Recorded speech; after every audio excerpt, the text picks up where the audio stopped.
Nous sommes de retour sur le plateau de TV Finance pour cette édition du 6 janvier 2023. Juste avant de retrouver les Market Movers d'Alexandre Ionescu, nous allons filer à la Bourse de Paris. La Bourse de Paris, qui se montre très timide, très timorée. Les investisseurs attendant la publication de deux statistiques macro extrêmement importantes pour les marchés financiers.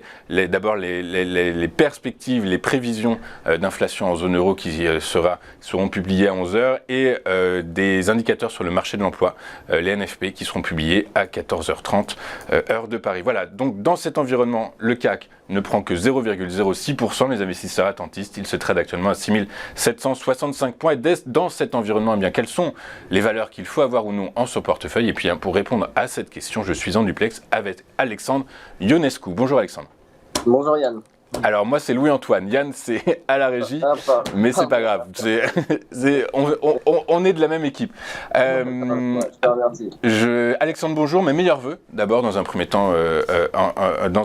Alexandre, vous êtes analyste indépendant et aujourd'hui dans vos Market Movers, vous allez commencer par nous parler d'Amundi dont la situation technique semble être incertaine suite à des indicateurs fondamentaux, notamment des niveaux de collecte, qui ne répondent pas aux attentes des investisseurs.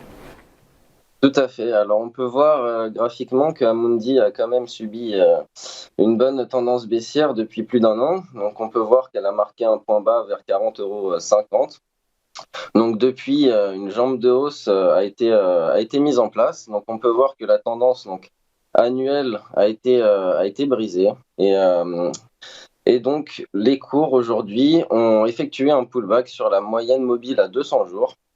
Qui a été conforté par le niveau de Fibonacci donc de 38%, ce qui est un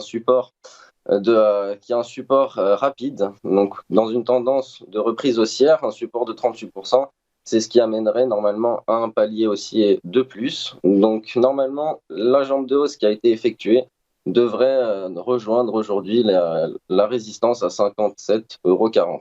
D'accord. Et donc le franchissement de celle-ci pourrait éventuellement nous amener encore plus haut. Okay, tout simplement. Et si les cours devaient suivre le scénario inverse, c'est-à-dire retracer, quels seraient les niveaux de support qu'il faudrait avoir en tête, Alexandre? Alors, le premier niveau de support qui vient d'être créé, c'est le support à 50,30 €. Donc, s'il venait à être retesté, nous pourrions dans ce cas-là redescendre et venir retester la diagonale de tendance annuelle qui se trouverait dans les 47,30 € environ.